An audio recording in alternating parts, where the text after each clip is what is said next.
ಕರ್ತನಲ್ಲಿ ಪ್ರೀತಿಯುಳ್ಳ ದೇವಜನರೇ, ಸೇವಾದಾನಿಗಳೇ ಹಾಗೂ ಪ್ರಾರ್ಥನಾ ಸಹಭಾಗಿಗಳೇ, ನಿಮ್ಮೆಲ್ಲರಿಗೂ ನಮ್ಮ ಕರ್ತನೂ ಒಡೆಯನೂ ಆಗಿರುವ ಯೇಸು ಕ್ರಿಸ್ತನ ಅತಿಶಯವಾದ ನಾಮದಲ್ಲಿ ಪ್ರೀತಿಯ ವಂದನೆಗಳನ್ನು ತಿಳಿಸುತ್ತಾ ಈ ದಿನದ ವಾಕ್ಯ ಧ್ಯಾನಕ್ಕೆ ನಿಮ್ಮೆಲ್ಲರನ್ನು ಆತ್ಮೀಯವಾಗಿ ಸ್ವಾಗತಿಸುತ್ತೇನೆ. ಪ್ರಿಯರೇ, ಯೆರೂಸಲೇಮಿನ 12 ಬಾಗಿಲುಗಳು ಎಂಬ ಅಂಶದ ಮೇಲೆ ಧ್ಯಾನ ಮಾಡುತ್ತಾ ಇಲ್ಲಿವರೆಗೂ 3 ಬಾಗಿಲುಗಳ ಕುರಿತು ಅಧ್ಯಯನ ಮಾಡುತ್ತಾ ಅವುಗಳ ಆತ್ಮಿಕ ಸತ್ಯಾಂಶಗಳನ್ನು ತಿಳಿದುಕೊಳ್ಳುತ್ತಾ ಬಂದಿರುತ್ತೇವೆ. ನಮ್ಮ ಅಧ್ಯಯನವನ್ನು ಮುಂದುವರಿಸುತ್ತಾ ಈ ದಿನವೂ ಯೆರೂಸಲೇಮಿನ 4ನೇ ಬಾಗಿಲಿನ ಕುರಿತು ಧ್ಯಾನ ಮಾಡುತ್ತಾ ಅದರ ಆತ್ಮಿಕ ಸತ್ಯಾಂಶಗಳನ್ನು ತಿಳಿದುಕೊಳ್ಳೋಣ. ಪ್ರಿಯರೇ, ಯೆರೂಸಲೇಮಿನ 4ನೇ ಬಾಗಿಲಿನ ಹೆಸರು ತಗ್ಗಿನ ಬಾಗಿಲು ಎಂಬುದಾಗಿ ಈ ದಿನ ಓದಿರುವಂಥ ನೆಹೆಮೀಯನ ಪುಸ್ತಕ 3ನೇ ಅಧ್ಯಾಯ 13ನೇ ವಚನದಲ್ಲಿ ಓದಿ ಕೇಳಿಸಿಕೊಂಡಿದ್ದೇವೆ. ಈ ಬಾಗಿಲಿಗೆ ಯಾಕೆ ಈ ಹೆಸರು ಕೊಡಲಾಗಿದೆ ಎಂಬುದಾಗಿ ಒಂದು ವೇಳೆ ನಾವು ಆಲೋಚನೆ ಮಾಡುವುದಾದರೆ, ನೆಹೆಮೀಯನ ಪುಸ್ತಕ 2ನೇ ಅಧ್ಯಾಯ 13ನೇ ವಚನದಲ್ಲಿ ನೆಹೆಮೀಯನು ಹಾಳು ಬಿದ್ದಂಥ ಯೆರೂಸಲೇಮಿನ ಗೋಡೆಯನ್ನು ಪರಿಶೀಲಿಸುವುದಕ್ಕಾಗಿ ಈ ತಗ್ಗಿನ ಬಾಗಿಲಿನ ಮುಖಾಂತರವಾಗಿ ಪಟ್ಟಣದ ಒಳಗೆ ಪ್ರವೇಶಿಸಿದನು ಎಂಬುದಾಗಿ ತಿಳಿಸಲಾಗಿದೆ. ಅದೇ ರೀತಿಯಾಗಿ ನೆಹೆಮೀಯನ ಪುಸ್ತಕ 2ನೇ ಅಧ್ಯಾಯ 15ನೇ ವಚನದಲ್ಲಿ ನೆಹೆಮೀಯನು ಯೆರೂಸಲೇಮಿನ ಗೋಡೆಗಳನ್ನು ಪರಿಶೀಲಿಸಿದ ನಂತರ ಪುನಃ ಈ ತಗ್ಗಿನ ಬಾಗಿಲಿನ ಮುಖಾಂತರ ಪಟ್ಟಣದಿಂದ ಹೊರಗೆ ಬರುವುದನ್ನು ಗಮನಿಸುವವರಾಗಿದ್ದೇವೆ. ಹೀಗೆ ಈ ಮೇಲಿನ 2 ವಾಕ್ಯಗಳ ಪ್ರಕಾರ ಈ ತಗ್ಗಿನ ಬಾಗಿಲು ಪಟ್ಟಣದ ಇತರ ಭಾಗಗಳಿಗೆ ಕರೆದೊಯ್ಯುವ ಸುರಂಗ ಮಾರ್ಗವಾಗಿತ್ತು. ಈ ತಗ್ಗಿನ ಬಾಗಿಲಿನ ಮುಖಾಂತರ ಪಟ್ಟಣದ ಇತರ ಭಾಗಗಳಿಗೆ ತಲುಪಬಹುದಾಗಿತ್ತು ಎನ್ನುವಂಥ ಸತ್ಯಾಂಶವನ್ನು ನಾವು ಕಂಡುಕೊಳ್ಳುವಂಥವರಾಗಿದ್ದೇವೆ. ಆದುದರಿಂದಲೇ ನೆಹೆಮೀಯನು ಈ ಬಾಗಿಲಿನ ಮುಖಾಂತರ ಸುರಂಗ ಮಾರ್ಗವನ್ನು ಪ್ರವೇಶಿಸಿ ಯೆರೂಸಲೇಮಿನ ಪಟ್ಟಣವನ್ನು, ಅದರ ಗೋಡೆಗಳನ್ನು, ಅದರ ಪರಿಸ್ಥಿತಿಗಳನ್ನು ಪರಿಶೀಲಿಸಿರುವುದನ್ನು ಕಾಣುವವರಾಗಿದ್ದೇವೆ.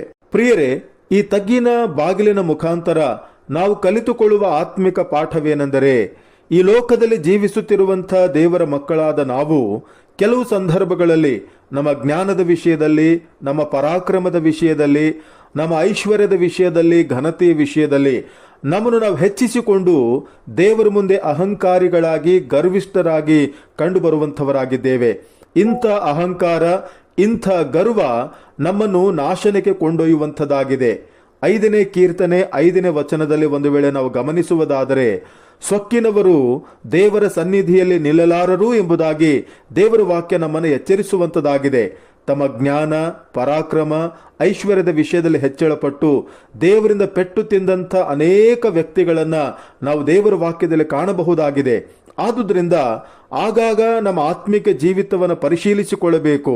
ಯಾವ ರೀತಿಯಾಗಿ ಹಾಳು ಬಿದ್ದಂಥ ಯೆರೂಸಲೇಮಿನ ಪೌಳಿಗೋಡೆಯನ್ನು ಪುನಃ ಕಟ್ಟುವುದಕ್ಕಾಗಿ, ಸರಿಪಡಿಸುವುದಕ್ಕಾಗಿ ನೆಹೆಮೀಯನು ತಗ್ಗಿನ ಬಾಗಿಲಿನ ಮುಖಾಂತರ ಪ್ರವೇಶಿಸಿ ಯೆರೂಸಲೇಮಿನ ಪಟ್ಟಣವನ್ನು, ಅದರ ಗೋಡೆಗಳನ್ನು ಪರಿಶೀಲಿಸಿದನೋ ಅದೇ ಪ್ರಕಾರವಾಗಿ ನಾವು ಕೂಡ ನಮ್ಮ ಆತ್ಮಿಕ ಜೀವಿತವನ್ನು ಪರಿಶೀಲನೆ ಮಾಡಿಕೊಳ್ಳುವುದಕ್ಕಾಗಿ ಕರ್ತನ ಮುಂದೆ ನಮ್ಮನ್ನು ನಾವು ತಗ್ಗಿಸಿಕೊಳ್ಳಬೇಕು.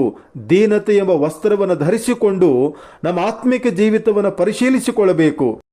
ನಮ್ಮ ಗರ್ವದ ನಿಮಿತ್ತವಾಗಿ ನಾವು ಎಲ್ಲಿ ಬಿದ್ದಿದ್ದೇವೆ, ಎಲ್ಲಿ ತಪ್ಪಿದ್ದೇವೆ, ಯಾವ ವಿಷಯಗಳಲ್ಲಿ ನಮ್ಮನ್ನು ನಾವು ತಗ್ಗಿಸಿಕೊಳ್ಳಬೇಕು, ಯಾವ ವಿಷಯಗಳಲ್ಲಿ ನಮ್ಮನ್ನು ನಾವು ಸರಿಪಡಿಸಿಕೊಳ್ಳಬೇಕು ಎಂಬ ಈ ಎಲ್ಲ ವಿಷಯಗಳಲ್ಲಿ ಕರ್ತನ ಸನ್ನಿಧಿಯಲ್ಲಿ ನಮ್ಮನ್ನು ನಾವು ಪರಿಶೀಲಿಸಿಕೊಳ್ಳುವುದಾದರೆ, ನಮ್ಮನ್ನು ನಾವು ಸರಿಪಡಿಸಿಕೊಳ್ಳುವುದಾದರೆ ದೇವರ ವಾಕ್ಯ ಹೇಳುತ್ತದೆ, ತನ್ನನ್ನು ತಾನು ತಗ್ಗಿಸಿಕೊಳ್ಳುವವನು ಹೆಚ್ಚಿಸಲ್ಪಡುವನು ಎಂಬುದಾಗಿ. ಹೌದು ಪ್ರಿಯರೇ, ನಾವು ಕರ್ತನ ಮುಂದೆ ನಮ್ಮನ್ನು ನಾವು ತಗ್ಗಿಸಿಕೊಳ್ಳುವುದಾದರೆ ದೇವರು ನಮ್ಮನ್ನು ಹೆಚ್ಚಿಸಿ ಘನಪಡಿಸುವಂತವನಾಗಿದ್ದಾನೆ. ದೇವರು ಈ ವಾಕ್ಯ ಭಾಗವನ್ನು ನಮ್ಮೆಲ್ಲರ ಆತ್ಮನ ಪ್ರಯೋಜನಕ್ಕಾಗಿ ಆಶೀರ್ವದಿಸಲಿ. ಪ್ರಾರ್ಥನೆ ಮಾಡೋಣ. ಪ್ರೀತಿ ಸ್ವರೂಪನಾದ ನಮ್ಮ ಪರಲೋಕದ ತಂದೆಯಾದ ದೇವರೇ, ನಿನ್ನ ಅತಿ ಪವಿತ್ರವಾದ ನಾಮಕ್ಕೆ ಸ್ತೋತ್ರ ಕೊಂಡಾಟಗಳನ್ನು ಸಲ್ಲಿಸುತ್ತೇವೆ.